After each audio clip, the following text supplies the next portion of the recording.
Hi everybody, wanted just to come on just to talk.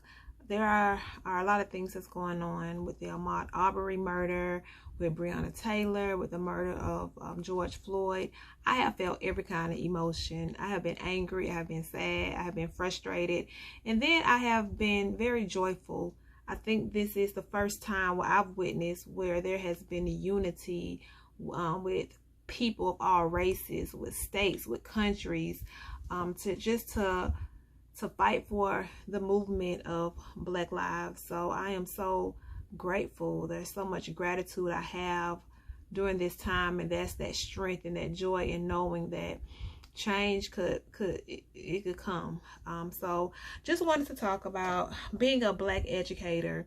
When I first started teaching almost 16 years ago, I was in a predominantly Black district. Black students, Black teachers, Black administration.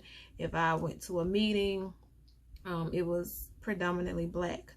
Years later, about 10 years in, I transferred to a different district, and it was a predominantly white district.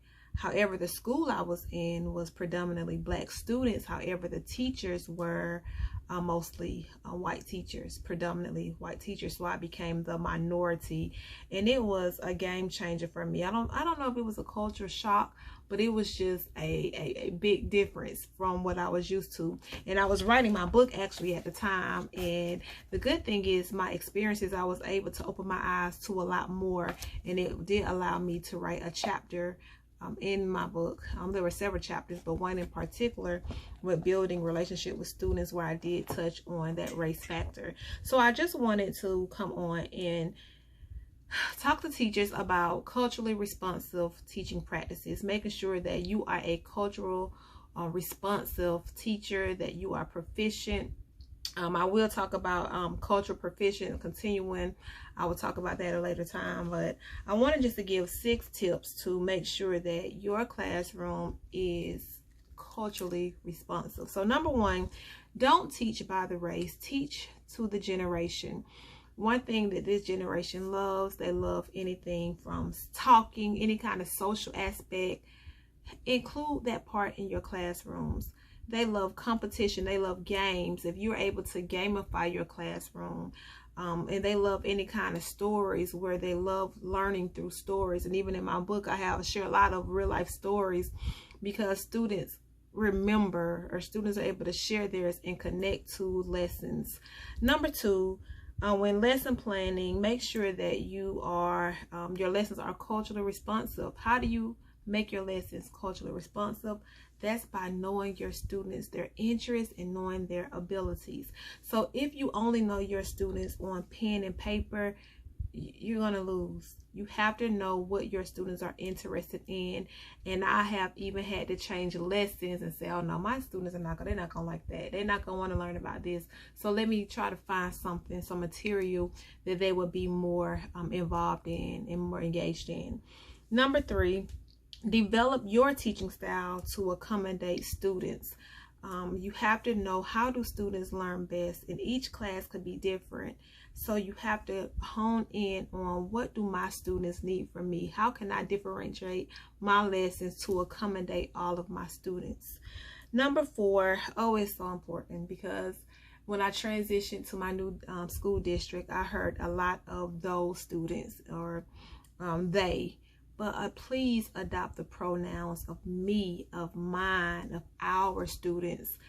It's just, it unifies, it unifies your students. It builds community. So just like you could say, well, my man, or my lady, or my wife, mine. So use those pronouns with your students. They will love it. You say, oh, my students are here, or my babies. Do that. Number 5, set high expectations regardless of a student's ability. I've had students I've taught 6th grade, 7th grade, 8th grade. However they come to me, they may be on a 3rd grade reading level. And okay, you're on third grade reading level. Okay, well, I'll meet you where you are, but the expectation is that you are going to try. The expectation is that you're going to give it your all, that you're going to do the work. So, and I've heard this so many times, well, this population of students can't do this, or these students can't do this. It is your job. to teach them. If you went to a doctor and the doctor said, well, I don't know how to figure this out, well, try. You're gonna have to. This is your job. So same way with students.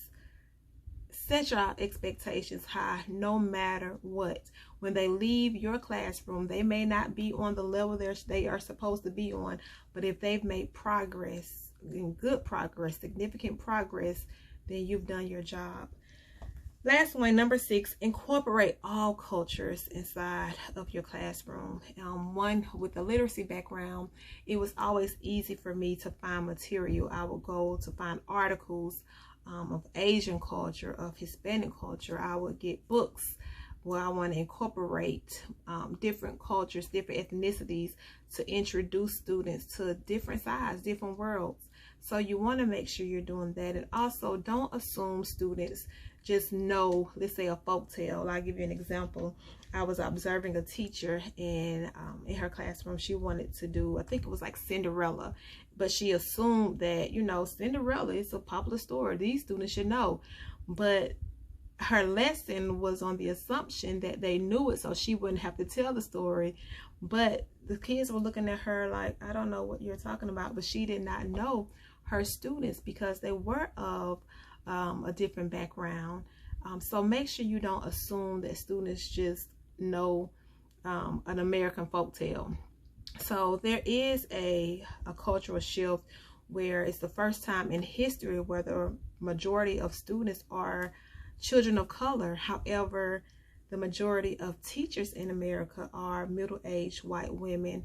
So how does that cultural mismatch just interfere or change the learning environment? So keep that in mind, and I would encourage all teachers to speak up for any kind of injustices in the school that you teach. One thing that I did not like, I did not do more of, is speak up.